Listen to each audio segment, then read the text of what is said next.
Well, hi, yo, people. It's XT Man here.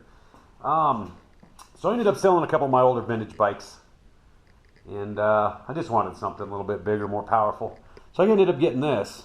It's still 18 years old, but that's brand new for me. Um, Honda XR650L. Got it off a rancher who just kind of used it to patrol his fence line, and then he parked it for like 10 years. Didn't even run when I got it. I didn't know if it ran or not. It was a total gamble. It only had 2,600 miles, and being a Honda, I was like, it's probably going to run. So cleaned out the carb, and it runs. It runs great. So it was a great deal. You know, he had bought this muffler. I don't know if one of his ranch hands told him to or what, but he had never mounted it. So I put it on last night, and there's the old one there. Oh, and it had this crappy air filter on it. So he had, one of his ranch hands, I think, was doing stuff to it. I don't know why they didn't buy it, but so I went ahead and got the Honda filter, the paper filter, because paper's just better, you know. That new exhaust did wake it up. Oh, and I got this as well. I got a new chain coming. I'm going to mount this with the chain, wider sprocket to keep that counter shaft from wearing out. Got the new rear tire. Got that in, I don't know, last week or something. Put it on. The new front one hasn't shown up yet, so I thought I'd take it out riding with this one, and holy crap, dude, that thing's horrible. Just skids all over the place, so I'm glad I got a new tire coming. But what an upgrade. More power, better brakes, got disc brakes front and rear. Oh yeah, I got this. The headlight was cracked. Must have been when he wrecked. He said he laid it over pretty good, going about 40. So you can see where he did that, and dented the tank. He got a new one of those. He said he destroyed the old one. But he also cracked this because I fixed that last night as well. So yeah, I got this new LED headlight. I don't know how it works at night or anything, but I don't know, it's cheap. So, and it's LED, so it's supposed to be brighter. But yeah, went out, gonna go take it riding today and see how it does. I haven't really taken it off-road much yet. Oh, I had to get this new taillight. The other taillight was broken off. It was like literally plastic, just pieces of plastic sitting there. So I had ordered this online. It was cheap, super easy to hook up to. Same thing with this. It's just bolted on. That FMF pipe was really super easy. So yeah, 2,700 bucks, 2,700 miles. Or it says 28, but I've ridden it around a little bit. And let's see what else. That's about it.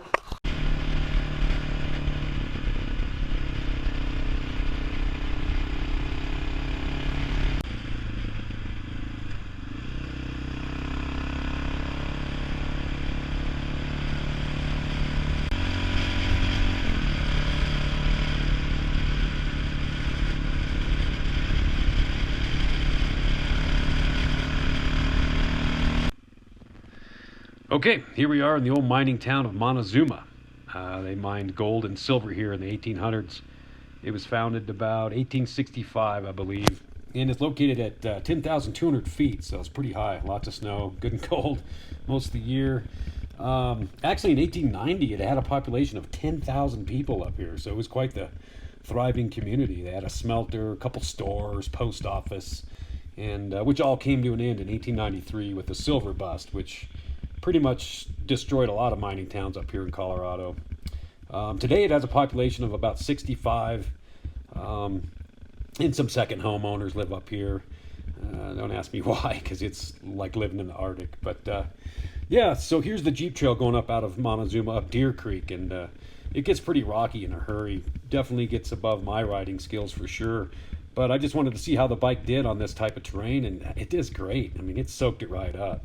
In the hands of a more capable rider, they could take it all the way to the top for sure. But I just went about a mile up the road, found a good place to pull over, had some lunch, shot some video, and just enjoyed the nice day.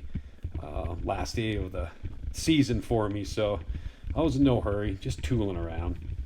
Yeah, you can see here, it just gets rockier than hell. I don't even enjoy this type of ride. No, I'm more of a kind of a John Denver country road guy. But it did great. I was impressed. Quite the machine for sure.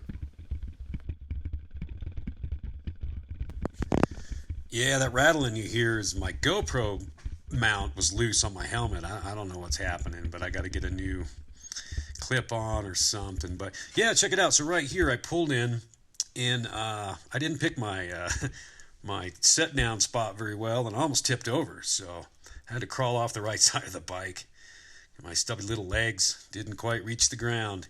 This thing's like riding a big red horse, man. I mean, it's huge. So I think I'll be getting the lowering link just to feel a little more comfortable, so I don't have to keep, picking my places to pull over all the time.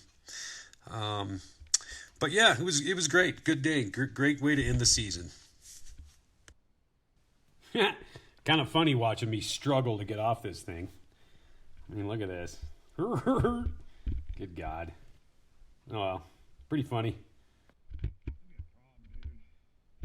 So, whew, that was tough, man. That road's bumpy. Yeah, this little guy showed up. Little gray jay, or a camp romper was what we used to call them up in Alaska. They like shiny stuff. You can tell by landing on my mirror there. Yeah, so last ride of the season, mid-October. Usually there's a foot of snow on the ground, but this year's a little different. So, above Montezuma.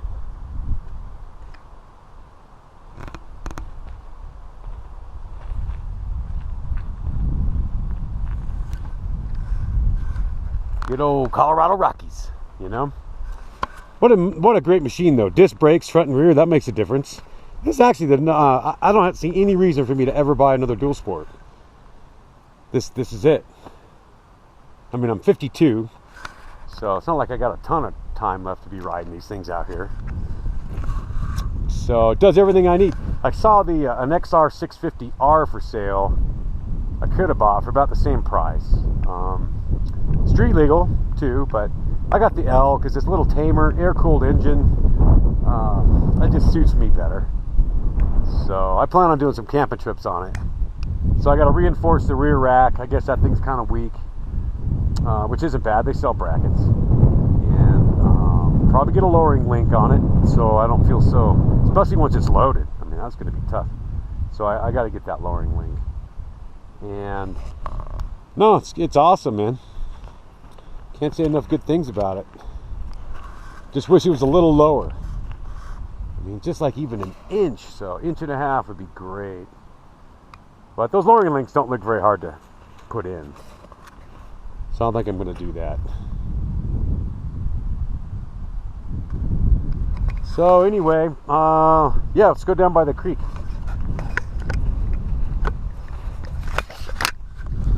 What a beautiful day.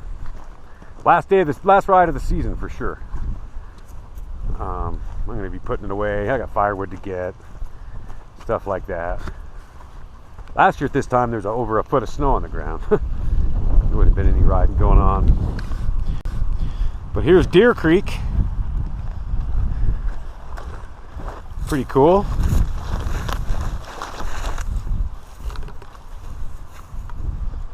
Yeah.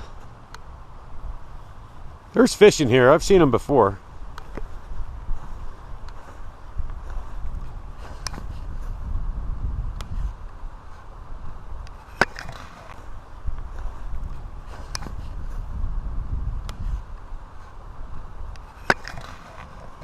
You can just feel winter's coming. I mean, it is just imminent. You already see some of the snow from that last storm we had. So next time moisture comes in, it's going to shut everything down for us. As far as off-roading with the motorcycle. Look at that thing up there. Love that bike. I just love the mountains. I just love being outside. Can't beat this, man. I live for this shit. Well, here we go. Headed on down the road, going back to Breck. It's always kind of a letdown knowing it's the last ride of the season, but it was a good summer, man. No complaints. And here we are doing a little highway cruising on the way home. Things does great on the highway too. Cruises 60, just no problem. So it's a true dual sport, man. It'll do anything. It'll go off-road and it'll go on-road. Hits highway speeds, no problem. Crawls over the rocks, as you guys saw, no problem. Just a great machine. Like I said, probably the last dual sport I'll have to buy. It does everything I need. Oh, you can see right here, this guy was like giving me the arm pump up and down. He was on a Harley with his girl getting the last ride of the season in too, looked like. So we're going up Swan Mountain Road here, right by Dillon Reservoir. Heading back to Breckenridge. Whew, all right. Yeah, that was awesome, man. kick-ass machine.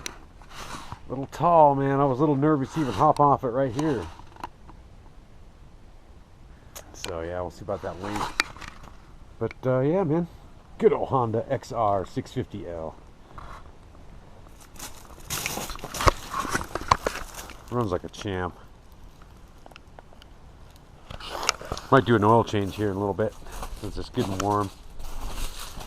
Fill it up for winter and put it in there. That's my motorcycle shed. Okay, well check it out, man. I didn't put it away yet. It's kind of sitting here with the old Suzuki S50 there. Tire came in and new chain as well. So I got that new fatter sprocket to put on. I'm going to do this chain, get this tire mounted. Probably bust my knuckles and swear a little bit, but whatever. Used to only be 25 bucks at the bike store. Now it's 50, so 25 bucks is worth it. 50, not really. So we're gonna get that put in before we get it stored, and that way next year when I go to ride, it's ready to go. Oh yeah, I got some jets coming too, because I just want to experiment with it a little bit. Put a little bit smaller jets in it because we're at altitude, and my plug's pretty black, so it's running rich, and it backfires on deceleration too. And I think that's probably the cause of it. So I don't know, we'll experiment it when I can ride it next year. So anyway, over and out. Well, it's official. Riding season's over. At least up here in the mountains of Colorado. Glad I got that ride in. Glad I didn't stay home and do all the little wifey chores I was supposed to do. I got out and rode one more time, so let that be a lesson to myself. When you can get out and ride, go ride. So, time to pull the battery, put it away for the year. It's already got fuel stabilizer in it. I put it in before I did that last ride, so it's gonna be probably May before I get it back out. So it's a long time to go without riding, but whatever. It is what it is. The riding's great up here when it's great, and when it shuts down, it shuts down. So anywho, thanks for watching.